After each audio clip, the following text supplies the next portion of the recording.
Bismillahirrahmanirrahim. Assalamualaikum warahmatullahi wabarakatuh.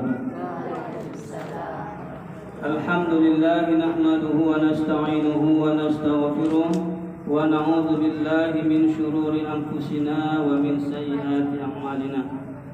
Asyhadu an la ilaha illallah wahdahu la syarika lah wa asyhadu anna Muhammadan abduhu wa rasuluh. Allahumma salli ala sayyidina Muhammad wa ala ali sayyidina Muhammad.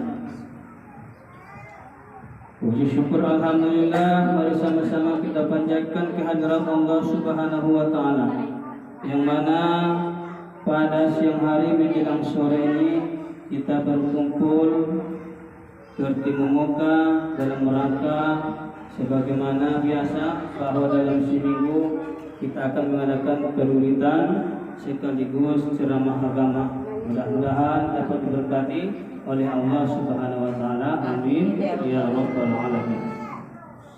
Juga salat dan salam mari sama-sama kita aturkan ke junjungan alam yakni Nabi Muhammad sallallahu alaihi wasallam yang berlafazkan Allahumma shalli ala sayyidina Muhammad wa ala ali sayyidina Muhammad. Mudah-mudahan kita semua mendapat syafaatnya mulai dari ini sampai hari kiamat kelak. Amin ya rabbal alamin. Tentunya yang pertama yang kami hormati kaum ibu yang hadir di ruangan yang berbahagia ini, di mana pada pagi hari ini kita berkumpul tidak lain dan tidak bukan itu fenomena yaitu dalam keadaan beribadah kepada Allah Subhanahu wa taala. Mudah-mudahan apa yang kita lakukan, apa yang kita kerjakan pada siang hari yang berbahagia ini dapat dinilai dengan ketakwaan kepada Allah Subhanahu wa taala. Adapun tema atau judul pada pertemuan kita pada pagi hari yang berbahagia, pada siang hari yang berbahagia ini, yaitu keutamaan atau kemungkinan yaitu dalam keadaan dalam sholat. Bagaimana sholat kita itu menjadi terfungsi. Sesungguhnya di dalam beribadah atau terlebih dalam sholat memang banyak perihal yang perlu kita kerjakan, yaitu di mana di dalam takbiratul ihram. Banyak pekerjaan kita, perbuatan kita di dalam takbiratul ihram menurut kepercayaan kita, menurut pendapat kita itu sudah bisa. Padahal yang sesungguhnya belum, artinya terdapat nilai yang bagus, artinya belum terfungsi. Kalau belum terfungsi maka ibadah tersebut akan menjadi sia-sia. Di mana yang pertama, bahwa syarat takbiratul ihram yang pertama itu adalah kita membaca dalam keadaan berdiri, dalam tegak berdiri. Seseorang yang sholat baru nyampe ke dalam shofnya, belum tegak berdiri, sudah takbiratul ihram, belum, artinya mendapat sesuai dengan perihal yang dia lakukan. Artinya bahwa pekerjaan atau takbiratul ihram dimaksud tidak termasuk daripada syaratnya. Harus tinggal berdiri betul di dalam shofnya. Kebiasaan kita apalagi dalam keadaan buru-buru, begitu azan dari masjid, hayya 'alas shalah, kita masih di rumah. Banyak lagi kesibukan kita. Terpanggil lagi hayya 'alal falah, kita sibuk di rumah. Padahal sebetulnya itu sebelumnya kita sudah mau niat untuk mengerjakan atau beribadah, yaitu sholat berjamaah dalam masjid. Tetapi karena kesibukan yang lain, cari ke sana, cari ke sini, artinya pas tiba waktu Allahu Akbar, la ilaha illallah, baru ambil telepon, ambil alat-alat daripada sholat, baru sampai di masjid, belum tegak berdiri sudah melakukan takbiratul ihram. Padahal takbiratul tegak berdiri tenang dulu, mutmainnah, tamanina. Itulah kesimpulan daripada tamanina, tenang. Ada rasa ketenangan di dalam sholat, aman. Sesudah temannya sudah tenang dalam periode ibadah sholat, tegak berdiri, baru lakukan takbiratul ihram. Allahu Akbar. Sholli fardhu zuhur arba'a raka'atin adaan lillahi ta'ala. Sengaja aku sholat fardhu zuhur 4 rakaat karena Allah Ta'ala. Di sini kebanyakan kita ada yang salah niat. Artinya salah niat dalam bacaannya. Kalau kita melapaskan usolli fardhu zuhri arba'a raka'atin adaan lillahi ta'ala dengan artinya di hati kita sengaja aku sholat fardhu zuhur. Kalau kita lakukan usolli fardhu zuhur sementara di hati kita sengaja aku sholat zuhur, tidak sah. Mestinya kita lepaskan fardhu zuhur sesuai dengan hati kita. Fardhu zuhur sengaja aku sholat fardhu zuhur. Jangan aku sengaja aku sholat zuhur. Kebiasaan memang itulah yang kita lakukan. Kenapa? Karena kita sering mencontoh, meniru orang lain. Padahal alangkah baiknya kita selalu berburu, bertanya kepada orang yang pandai. Kalau bertanya orang kepada artinya kepada yang ahlinya, maka sesungguhnya sungguh baiklah amalan atau ibadah sholat kita tersebut. Sedangkan di masalah usul saja kita salah, apalagi pekerjaan yang lain. Sholli fardhu asr, sengaja aku sholat fardhu asar. Fardhu asar dalam hati kita fardhu asar menyebut hati, sengaja aku sholat fardhu asar. Jangan kita sebut di hati sengaja aku sholat asar. Tidak ada sholat asar, yang ada sholat fardhu asar. Fardhu asar, fardhu maghrib, fardhu isya, fardhu subuh, fardhu zuhur. Itu masalah yang fardhu. Belum lagi sholat yang sunnah. Usolli sunnatan qabaliyataz zuhur umpamanya. Usolli sunnatan qabaliyataz zuhur. Dalam hati kita berkata sengaja aku sholat sunat zuhur, salah. Oh, ini aku balik al pangabis. Oke. Kang dah bawanya Bisa usolli ini kau balik bisa. Oh. Yang maksud saya itu perkataan hati harus sesuai dengan yang kita lapaskan. Usolli sunnatan qabaliyataz zuhri bisa. Usolli sunnataz zuhri rakaatani qabaliyatan lillahi ta'ala bisa. Jadi yang saya maksudkan itu adalah sesuai perkataan kita dengan hati. Kalau pemain sholat sunnah qabaliyah, kita sebutkan sholat sunnah qabaliyah, sengaja aku sholat sunnah qabaliyah zuhur 2 rakaat karena Allah Ta'ala. Karena sesuai dengan perkataan lafaz kita, usolli sunnatan qabaliyataz zuhri rakaataini lillahi ta'ala. Di dalam hati waktu membaca takbiratul ihram sengaja aku salat sunnah qabaliyah zuhur 2 rakaat karena Allah Ta'ala. Jangan sunat zuhur, jangan sunat asar, jangan sunnah isya, jangan sunnah subuh qabaliyah atau ba'diyah. Disebutkan dalam hati qabaliyah dan ba'diyah. Kalau ba'diyah usolli sunnatan ba'diyataz zuhri, sengaja aku salat sunat ba'diyah zuhur. Sunat zuhur ba'diyah. Yang kita lapaskan harus mengikuti dengan hati kita. Supaya searah. Artinya perkataan syar'i dan perkataan batin sama, tidak berbeda. Subuh tidak ada ba'diyah. cuma qobliyah. Zuhur. Tapi yang jarang dikerjakan maghrib adalah qobliyah, padahal sebetulnya ada. Qobliyah maghrib itu ada.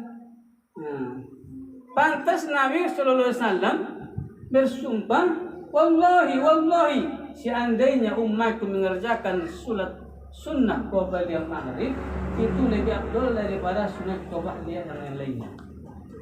Apalagi Qobliyah yang biasa kita lakukan ba'diyah.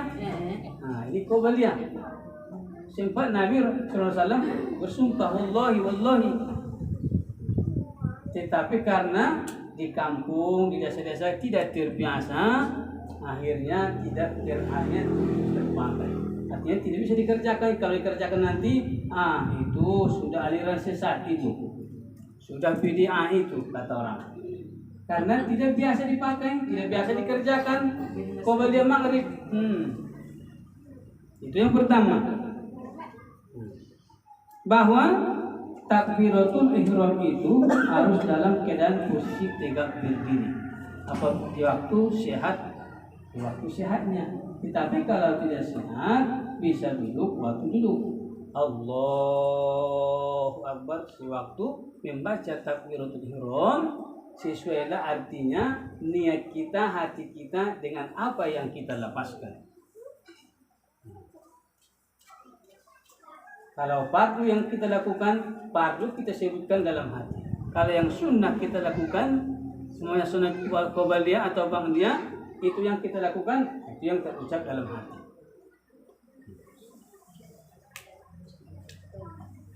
Yang kedua, yaitu antakuna bil arabiyah, bahwa membaca takbiratul ihram itu harus dengan bahasa Arab. Tidak boleh bahasa yang lain. Allah Maha Besar, tidak boleh. Harus dengan bahasa Arab. Allah nanggadang, tidak boleh. Karena Allah Akbar itu bahasa persatuan kesatuan umat Islam di dalam sholat. Orang Mesir Allah Akbar, orang India Allah Akbar, orang Cina yang Islam Allah Akbar. Pokoknya Islam di mana dia berada, dari timur sampai barat, kalau dia mau sholat, takbiratul ihram itu bacanya Allahu Akbar. Jangan ditukar-tukar. Kalau ditukar berarti tidak sah sholat. Karena bacaan takbiratul ihram tersebut adalah Allahu Akbar, bukan Allah Maha Besar. Bapak Ibu yang saya hormati,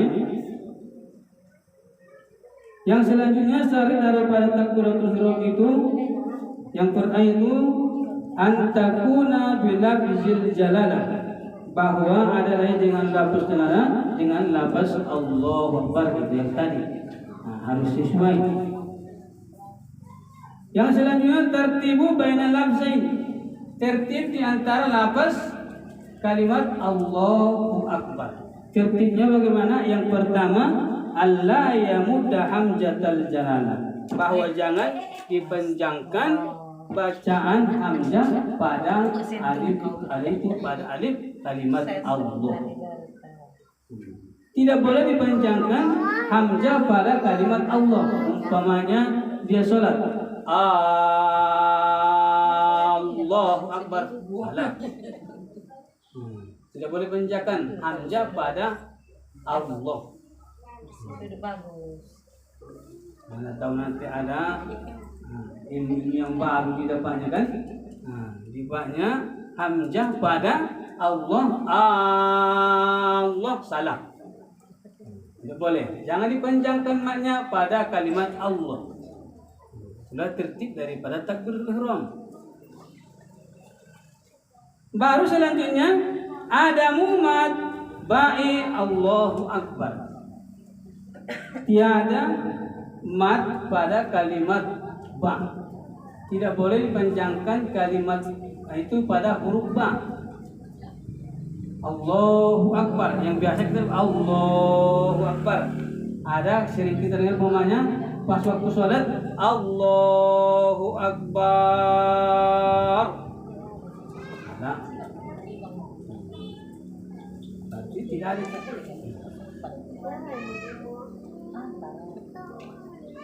Selanjutnya Allah yasdudan ba, dan bahwa janganlah ditasdidkan huruf ba. Kalau ditasdidkan huruf ba pada kalimat akbar berarti sudah ada yang bertukar berubah daripada baris atau harokat kalimat tersebut. Yang biasa Allahu Akbar, kalau ditasdidkan ba menjadi Allahu Akbar. Allahu Akbar. Salah. Jangan Allahu Akbar. Apalagi kalau sudah tua-tua, mungkin payah mengucapkannya kan. Allahu Akbar, salah. Jangan ditasdidkan huruf banyak pada kalimat akbar. Tidak ada dalilnya. Allahu Akbar tetap sebagaimana biasa. Ini syarat daripada takbiratul ihram. Yang selanjutnya wa alla yazida wawin sakinah, bahwa janganlah ditambahi waw sakinah. Yang biasa Allahu Akbar kita tambahi Allahu Akbar. Salah. Jangan tambah waw sakin, artinya waw yang sukun. Sesudah Allah Allahu, yang biasa Allahu Akbar ditambah Allahu Akbar saja. Itu orang yang memanggil itu kan. Baru yang selanjutnya Allah yazida wawi qabalal jalalah, dan bahwa jangan tambahi wawu sebelum kalimat Allah. Yang biasa kita ucapkan Allah Akbar, kita tambahi wallahu akbar. Salah. Tetap kita tidak boleh menambahi, tidak boleh mengurangi pada kalimat takbiratul ihram, yaitu Allahu Akbar. Karena Allah Akbar tersebut adalah pengakuan dan kesaksian bahwa kita adalah paling rendah. Yang maha besar itu adalah Allah. Allahu Akbar. Baru setelah itu kita sambung Allahu Akbar kabiru. Allah maha besar dengan sebesar-besarnya. Tidak bisa terhingga dengan besarnya Allah Subhanahu wa Ta'ala. Tetapi kita bisa merasakan bagaimana kebesaran Allah Subhanahu wa Ta'ala.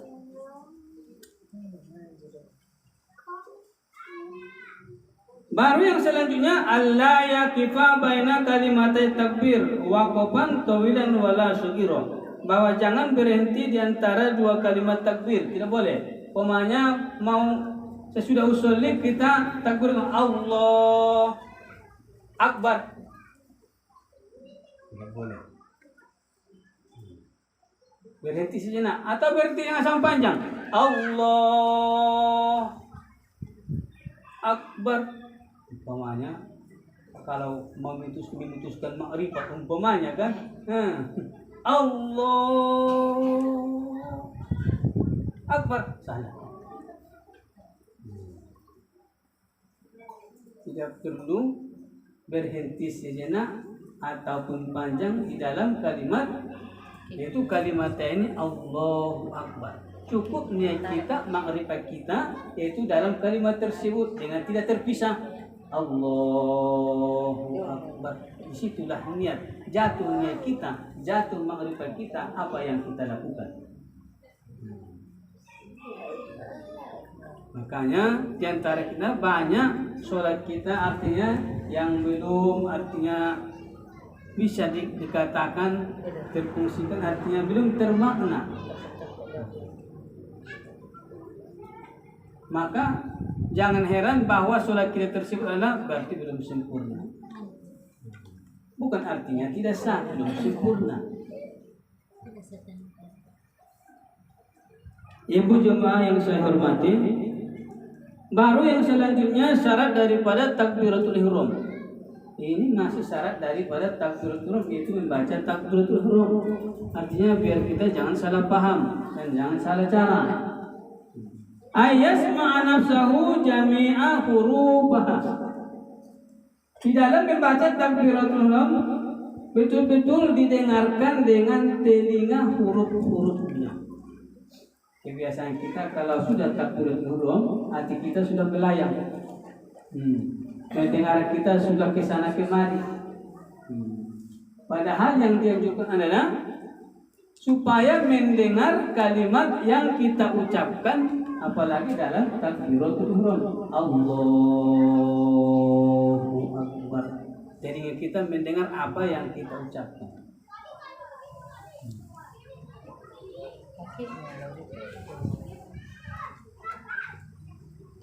Itu kebiasaan. Kalau kebiasaan kita sholat, sewaktu takbiratul ihram tidak mendengar apa yang kita ucapkan, maka sia-sialah, artinya pekerjaan kita, sia-sialah perbuatan kita, apalagi di dalam sholat. Padahal sholat itu adalah tiang agama. As-sholatu imaduddin, faman aqamaha faqad aqamaddin, waman tarakaha faqad hadamaddin. Sholat itu adalah tiang agama. Siapa yang mendirikan berarti dia telah mendirikan agamanya, dan siapa yang menghancurkan berarti dialah yang menghancurkan agamanya sendiri. Artinya bahwa di dalam sholat, sekalipun kita sholat harus kita teliti dan harus kita tinjau sebatas mana apa yang kita lakukan dan sebatas mana di mana ilmunya. Jangan hanya sekedar mengerjakan kewajiban saja. Kalau hanya sekedar mengerjakan kewajiban saja, banyak orang yang sholat tetapi tidak bisa mengendalikan yang mungkar. Padahal Allah sudah berfirman, Inna sholata tanha anil fahsya'i wal munkar. Sesungguhnya sholat itu bisa mencegah kemungkaran. Banyak orang yang sholat tetapi masih bisa mencuri. Banyak orang yang sholat tapi bisa lagi berkata yang kotor. Berarti di dalam sholatnya itu ada yang salah, ada yang keliru. Mestinya harus kita perbaiki mulai dari sekarang.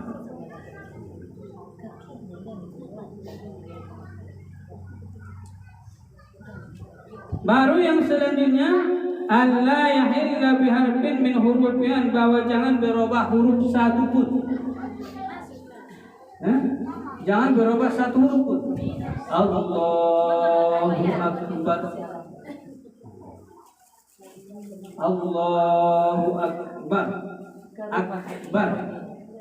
Kaf. Apalagi yang biasa kesalahan ini ada huruf H dan H. Itu pada kalimat Allah. Banyak orang yang salah membedakan H kecil dan H besar. Banyak yang salah. H dan H. Padahal kalimat Allah takbiratul ihram adalah H besar. Allahu Akbar. Jangan dibaca Allahu Akbar. Jangan dibaca Allahu Akbar. Allahu H besar. Hurufnya. Baru yang selanjutnya syarat daripada takbiratul ihram yang terakhir, takhirun takbiratul makmum an takbiratul imam. Mengakhiri takbir makmum daripada takbir imam. Jangan dahulu makmum takbiratul ihram daripada imam. Atau sejajar, banyak orang imam umpamanya Allahu Akbar imam, dia pun langsung mengikuti. Seharusnya yang syara itu setelah Allahu Akbar imam baru kita sambut oleh makmum.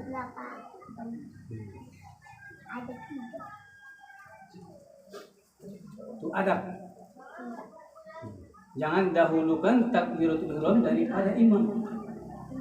Sejajar pun tidak bisa. Sama-sama membaca maksudnya. Sama-sama membaca dengan imam tidak boleh.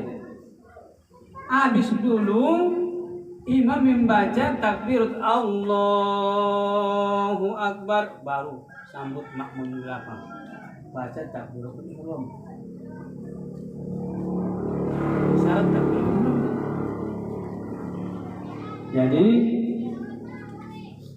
kaum ibu yang saya hormati, memang sangat perlu itu adalah kita tinjau sebatas mana daripada syarat takbiratul ihram, karena itulah pendidikan, artinya ilmunya. Kita harus menuntut ilmu.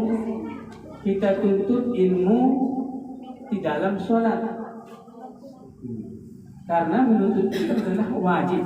Thalabul ilmi fardhatun ala kulli muslim muslimat utlubul ilma minal mahdi ilal lahd.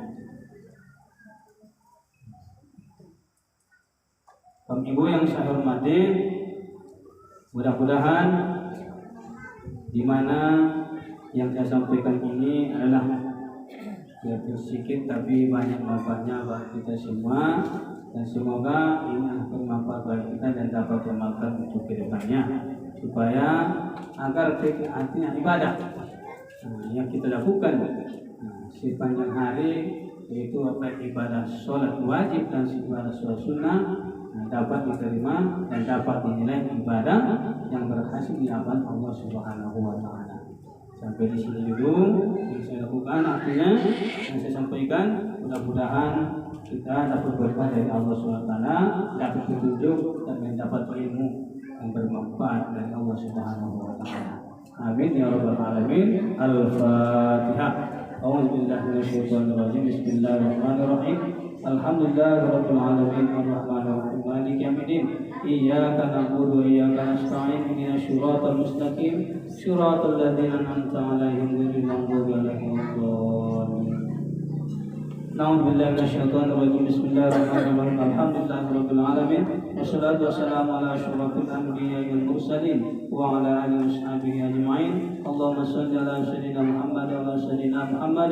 Allahumma ighfir lana dhunubana wa liwalidayna warhamhuma kama rabbayana shaghira wa li jami'il muslimina wal muslimati wal mu'minina wal mu'minat bi rahmatika ya arhamar rahimin. Allahumma nawwir qulubana bi nuril iman wa syihati fi abadan wa qina min bala'i dunya wa azabil akhirah. Rabbana zidna ilma warzuqna fahma waj'alna min ibadika sholihin. Rabbana atina fid dunya hasanah wa fil akhirati hasanatan wa qina adzabannar. Wa sallallahu ala sayyidina Muhammadin wa ala sahbihi wa baraka wasallam. Subhana rabbika rabbil izzati amma yasifun wa salamun alal mursalin walhamdulillahi rabbil alamin. Astaghfirullahaladzim. Taqabbalallahu minkum minna wa minkum taqabbal ya karim. Akhir kata, assalamualaikum warahmatullahi wabarakatuh.